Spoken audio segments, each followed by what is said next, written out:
Hai, Assalamualaikum. Saya Raini Yusra. Saya merupakan seorang suri rumah dan ibu kepada 3 orang anak. Saya mengalami pengalaman pada ketika itu anak yang pertama dimasukkan ke hospital kerana tahap sudah masuk ke dalam paru-paru. Jadi, ibu mana yang tidak risau melihat keadaan anak kita pada ketika itu masih kecil, pada umur setahun 8 bulan, dan saya juga tengah mengandungkan anak yang kedua, kandungan telah mencecah 8 bulan. Agak struggle di situ, tengah sarap mengandung dan juga menjaga anak kecil di ward.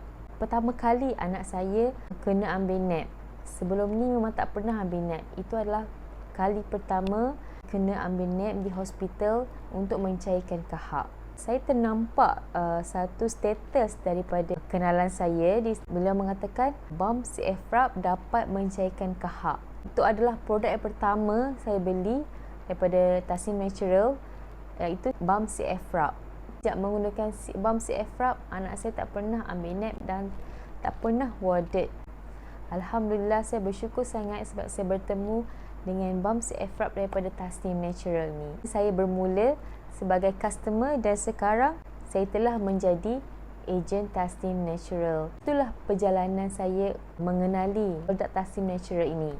Dan saya percaya bahawa ramai lagi ibu-ibu di luar sana masih tidak mengetahui produk Tasnim Natural ini. Apa yang saya suka mengenai produk Tasnim Natural ini adalah tidak panas untuk kanak-kanak.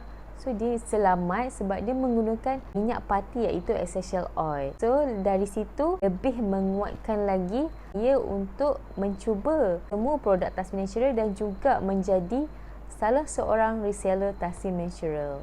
Alhamdulillah, saya mula bersama Tasnim Natural bulan Disember tahun 2019. Dan pada ketika ini, income saya telah mencecah 4 angka. Alhamdulillah. Hai, jika anda berminat ingin menjadi reseller Tasnim seperti saya, sila hubungi 010-227-2623 ataupun layari www.rainiyusra.com. Terima kasih.